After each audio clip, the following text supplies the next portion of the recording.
This is actually kind of life altering. It's called Isn't It Funny? Isn't it funny for a person like me? I was kind of born under a bad sign. I was born on Mother's Day, May 9th, 1976. No, from the start, I knew it would go straight to hell because basically, when a nurse is supposed to give a child a bath, you're not supposed to bring 2 packs of cigarettes. So basically, my dad said from that start, you're cursed, you're a Covelli. Go figure.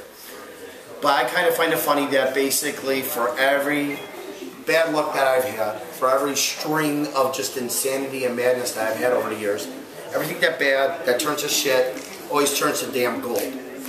It's just odd. It's like I always had the bad luck first, then everything else goes smoothly. So it seems. Well, I've been married twice in my lifetime, my second wife, and basically you think everything gets better, and then you get hit like basically a shit ton of bricks falls on you just mysteriously when you're walking down a nice desolated area of the road. And what the hell happens is basically the doctor says, this is wrong with your wife, this is wrong with your wife, this is wrong with your wife, and what the hell you're supposed to do with it. Okay, and then I have one half of the people on one side hollering at me saying, you're doing right. Another half says you're doing wrong. I say right in the middle, fuck them. They're not me. But I kind of find it funny, for every string of bad luck I've had over my period of lifetime, everything turns good. If I didn't meet my second wife, I wouldn't have my son Roman, who was born basically 30 years to the day. I told the nurse nicely that I'm going to go to the bar to celebrate my son's birth. No, you're not, Mr. Covelli. Your son's being born. May 10th, 2006, he was born into this world, Roman Joseph Nathaniel. It's kind of odd because basically it's all biblical, and the only people that were religious in my life were my grandmother, both my grandmothers. All the Covelli males never went to church worth a life. I guess that's how I am. And when I told my wife, it's like, she said, well, how's Roman? How's he doing? I said, well, honey, he has 10 fingers on each hand and 10 toes. Damn near killed me, but thank goodness she was knocked out. And I look at everything that I've done, and I still kind of find it funny that for everything I've done, it's just weird how I actually look at it, because my string of bad luck always turns good. And if it wasn't for my family and my extended family, it would just be weird. And I've always looked at that. I've always taken everything in stride. What I do, how I perceive things, what I do in my art, what I do as a family man. It's kind of weird for a person like me that's a family man, that it's just, I'm still trying to fathom. My son's going to be 6 years old. My daughter just turned 18 in December.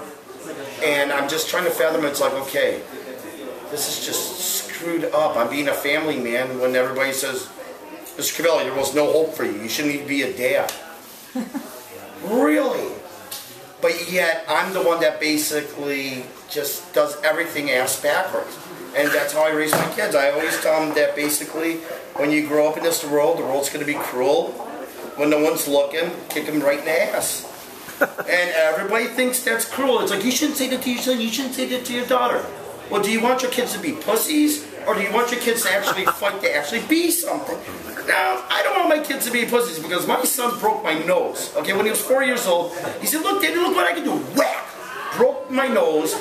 And he says, hon, why are you trying not to swear? I said, he just broke my nose. What the hell am I supposed to fucking say? And then all of a sudden, my son kept on saying over and over again, F-bombs, left and right, left and right, left and right. And it's like, I look at it, I look at my son, I look at my daughter, and if it wasn't, well, she's my stepdaughter, but if you look at pictures of her, she looks exactly like me. And she's graduating this year. And I had to be nice to her real dad. He's a fucking asshole. High-ranking military official, but I have to be nice and civilized for a guy that says, I'm a worthless piece of shit, go fuck yourself. That's my daughter. Well, if you're a real man, you should take care of your damn daughter, for Christ's sakes. I mean, but I raised her since she was 10. That's my daughter. No matter what. And it's funny. For everything that's happened in my damn life. I got kicked out of Mensa. How's that possible? A person that's a gifted genius get kicked out of Mensa.